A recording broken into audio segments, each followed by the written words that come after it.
Augmenter la température sans se toucher, c'est la thématique que j'ai envie d'aborder parce que effectivement j'ai l'habitude de parler de pratiques sexuelles, de désir, d'érotisme, et là je me suis dit que j'avais envie de vous donner quelques idées pour justement faire monter la température. L'automne est arrivé, on a froid mais sans se toucher. Bonjour à toutes et à tous, ici Sarah Zerbib, plaisirologue et psychologue. Je suis ravie de vous retrouver pour une nouvelle vidéo qui va parler vie intime et sexualité. Alors, pour réchauffer l'atmosphère, pour donner envie, en fait, ça va demander de susciter le désir. Et le désir est nourri par l'anticipation. On est vraiment sur l'aspect beaucoup plus intellectuel, émotionnel du désir, de la libido, et en même temps c'est un point hyper important pour justement continuer de nourrir l'excitation au sein du couple et nourrir en fait la vie intime, parce que quand on a été ensemble pendant déjà plusieurs mois, plusieurs années, on tombe dans une routine, on en a marre de faire la même chose et on perd un élément fondamental qui est le jeu de séduction. Le jeu de séduction, c'est ce qui permet à chaque moment de la relation de jouer en fait cette reconquête, même si on ne s'est pas perdu, mais en fait ça fait tellement du bien que de se sentir en fait désiré de l'autre, de sentir que l'autre a toujours un crush sur nous. Donc voilà, je vais vous partager 5, là ça fait 10, mais 5 choses, 5 éléments que tu peux introduire dans ta vie intime pour faire augmenter la température. Le premier élément que je souhaite te partager, c'est le regard. Le regard, on caresse avec les yeux. J'aime beaucoup cette expression parce que je trouve qu'elle dit tout. En fait, le regard est annonciateur de la caresse et je trouve qu'on ne se regarde plus assez. Et le fait de se regarder, ça permet de se sentir comme étant la personne choisie par son ou sa partenaire. Donc le fait d'être un peu targeté, on se dit « Ah, ça y est, il va y avoir quelque chose qui se passe ». En plus, c'est excitant de voir que l'autre nous regarde, nous observe. Alors, il ne faut pas avoir un regard de creep, mais un regard un petit peu en coin. Je remets les yeux de l'autre côté, j'y retourne. Allez, hop, et tout ça c'est un jeu dans la communication non verbale qui va créer du désir, de l'interrogation en se disant mais qu'est-ce qu'elle veut, qu'est-ce qu'il veut? Elle a envie de se rapprocher, il a envie de se rapprocher. Voilà, tu peux regarder donc ton partenaire ou ta partenaire de manière globale, mais tu peux aussi zoomer à certains endroits de son corps. Donc ça peut être sa bouche, le coin de ses lèvres, son épaule, sa poitrine, tout de manière élégante, hein. On ne va pas faire un rayon X de bas en haut parce que ça déchauffe direct, mais voilà, le regard va être extrêmement excitant. Quand on était petit, on nous disait on touche avec les yeux, et je trouve cette expression extrêmement sensuelle, sensorielle, et je pense que c'est vraiment important de remobiliser le regard dans ton intimité. Deuxième élément que tu peux mettre en place, c'est de murmurer.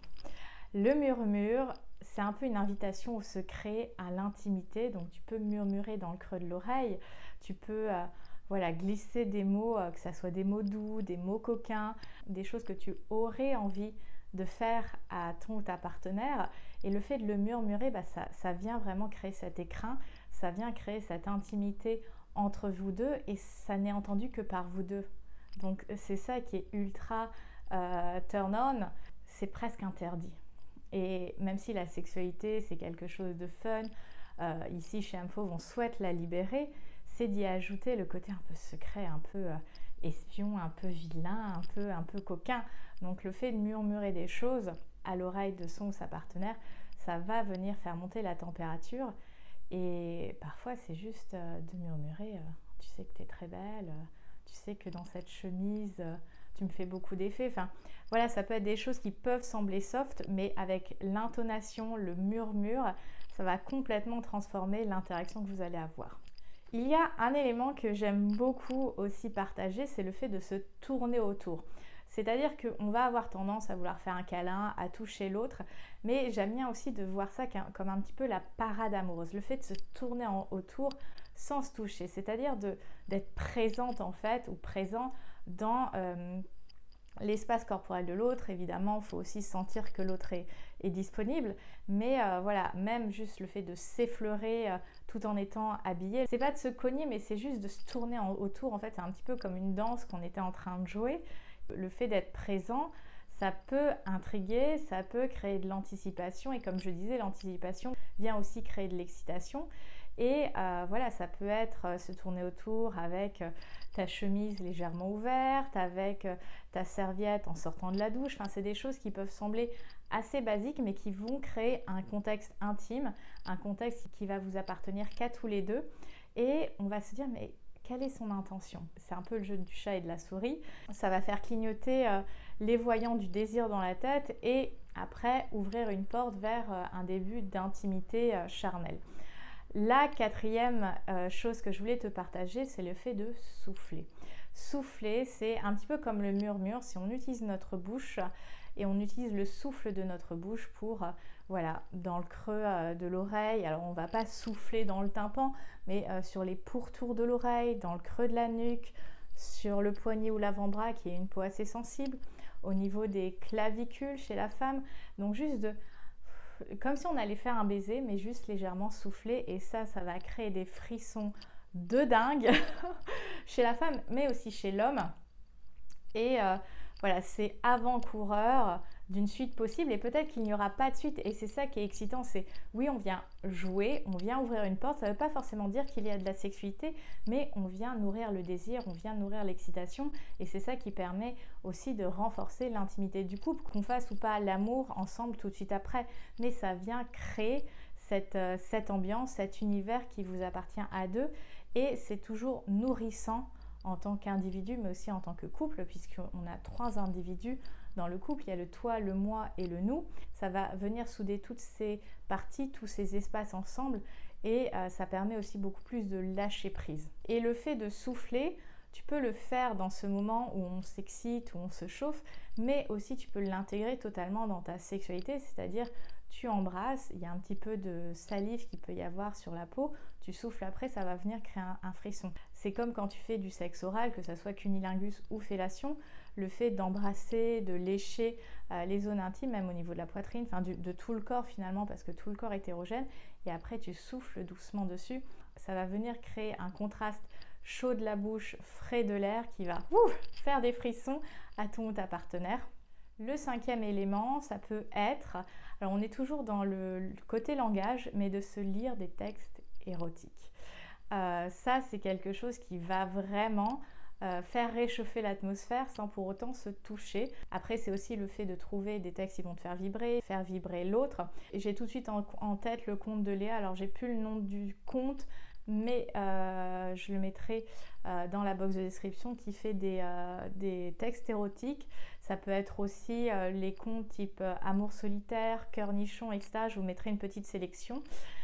Et en fait, de partager des mots coquins, des scénarios érotiques qu'on vient lire dans l'intimité de la chambre à coucher ou du salon, ça va ouvrir les portes de notre imaginaire érotique. Comme ce n'est pas une image, on va être active quand on va entendre ces mots, donc on va avoir des images qui vont venir prendre place dans notre tête, et même si l'autre ne nous touche pas, on va commencer à ouvrir, voilà, les portes de notre excitation, de notre désir, parce qu'on nous présente finalement un contexte érotique, et sans même se toucher, on est en train de faire grave monter la température à la maison, ou pas. Ça peut être aussi dans le métro, ça peut être quand on fait les courses. Enfin, c'est vraiment essayer de détourner tous ces espaces du quotidien qu'on peut trouver banals, ennuyants, etc. pour justement y injecter un petit peu d'intimité, un petit peu d'excitation, un petit peu de désir. Pour continuer sur la lancée, je t'invite à aller voir la vidéo sur les différences de libido, parce que ces éléments que je viens de te partager dans cette vidéo peuvent être un espace de transition quand il n'y a pas forcément de libido, quand il n'y a pas forcément une envie des deux côtés dans le couple de faire l'amour.